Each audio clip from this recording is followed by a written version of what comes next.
What's going on, my cool cats and kittens?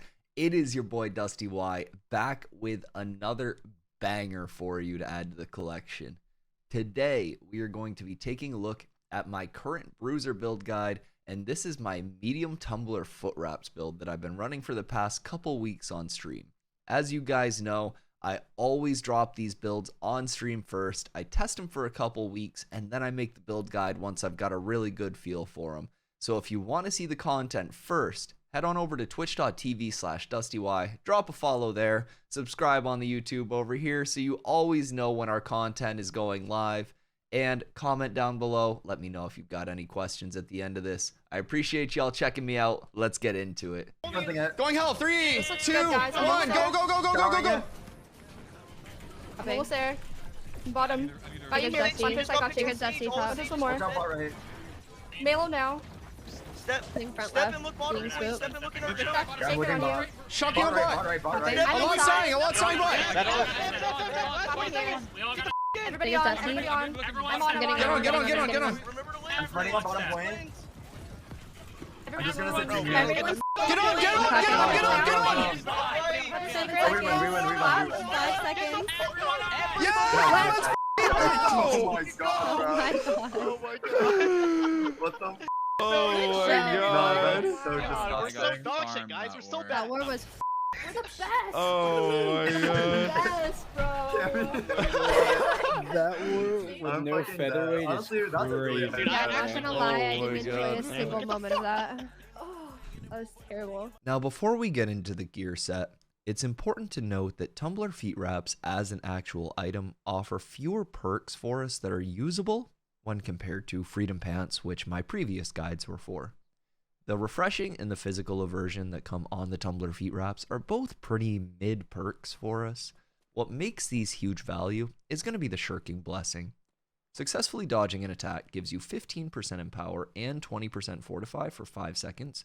You're also healed for 200 plus 2% of your max HP on a 1 second cooldown. The nice thing about this is in our medium set, this works out to be about 870 to 890 healing before Plague sets in. This is equivalent to a little baby Sacred Tick, and over the course of a war can really add up to a lot of health that you gain back. And in this meta where your healers are constantly getting pressured, any little bit of tankiness or self-heal is always really necessary. In addition to that, you get a nice throughput boost with your 15% empower, and that 25% fortify helps you tank up a little bit in addition to that. Starting with our helm, we have Grit Ward, Slash Conditioning, and Health. On our chest, we have Grit Ward, Freedom, and Insatiable Gravity Well. On our gloves, we have Grit Ward, Freedom, and Strike Conditioning. On our legs, we have Grit Ward, Freedom, and Strike Conditioning.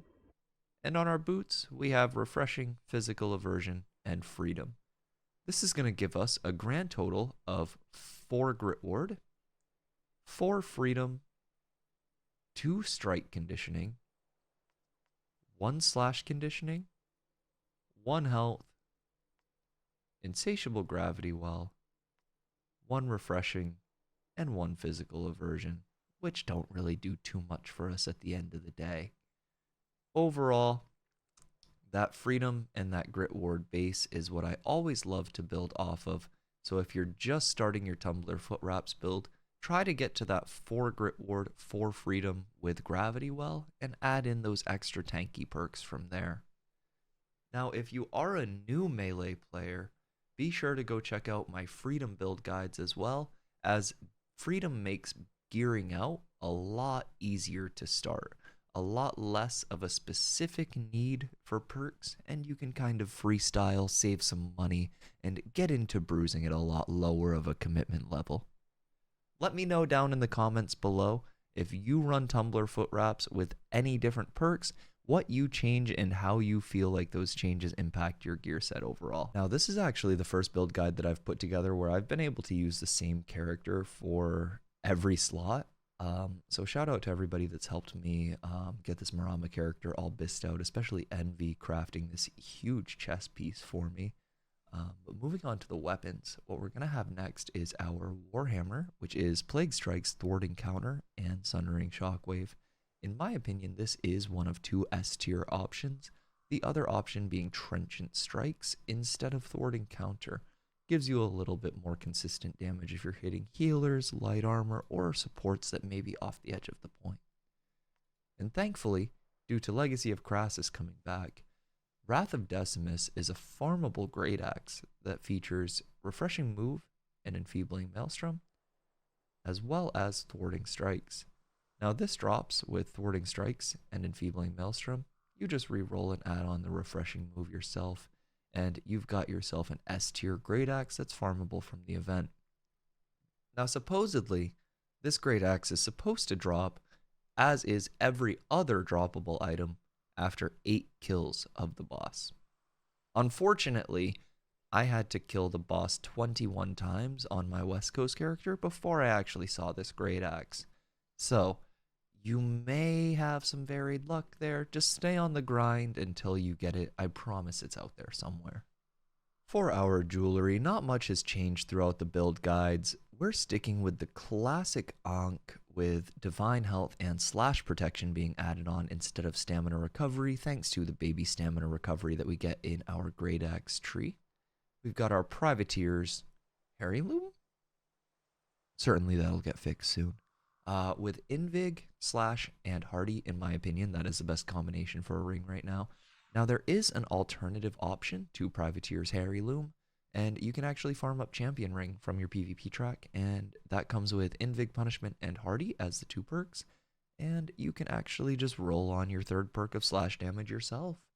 So the more you know, the more options you have. Down to our earring.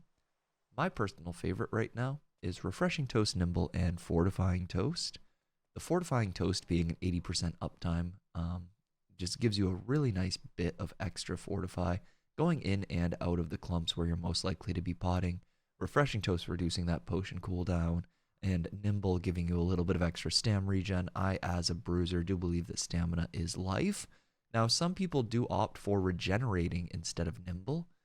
That's more of a personal preference, and let me know down below in the comments which one you like more. Starting with the Reaper side of the tree, this is where a lot of our passives will come into play, starting with Greed. Light attacks with your Great Axe give you a stack of Empower, increasing damage by 5% for 5 seconds.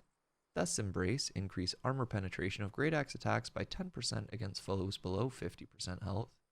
Critical gains, when you critically hit with the Great Axe, heal yourself for 10% of the damage done. Keen Edge, critical damage increased by 10%. Frustration, whenever your attacks are blocked, gain a stack of 15% damage for 10 seconds with a max of 1 stack.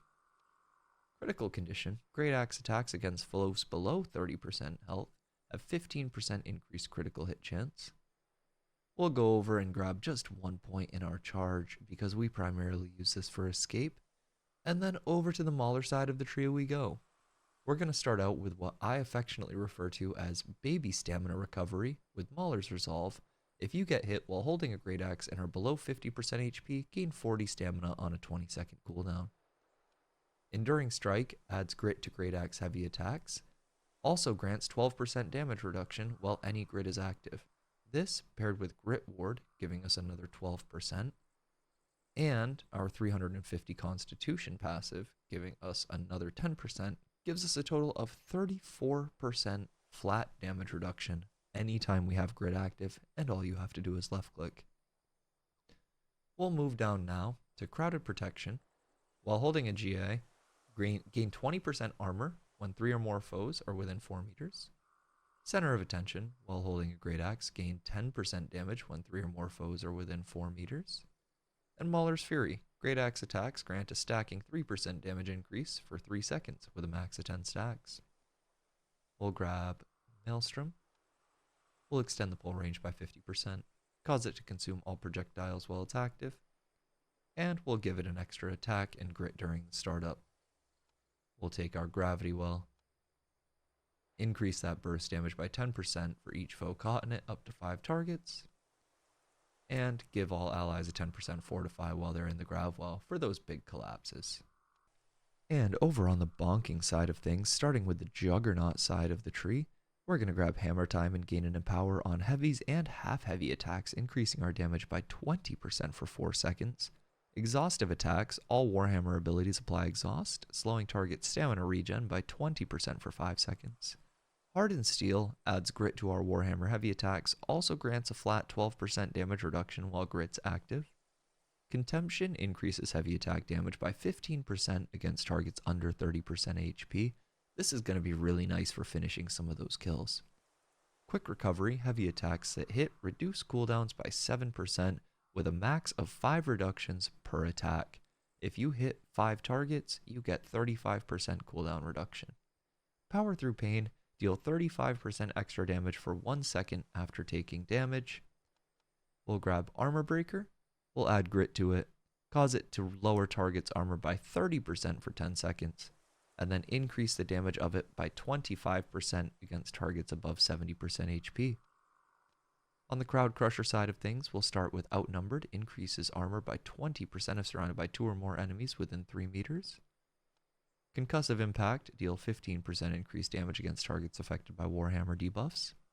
And Prevailing Spirit will heal for 35% of damage dealt when using a Crowd Crusher ability. For the abilities on the Crowd Crusher side of the tree, we grab Shockwave, we cause it to inflict a 10% weaken, and we expand that range to a 4-meter radius. We grab Path of Destiny, we cause Path to stagger everything in its path, and the cooldown is reduced by 5% for each enemy hit with a max of 5 enemies for 25% cooldown reduction.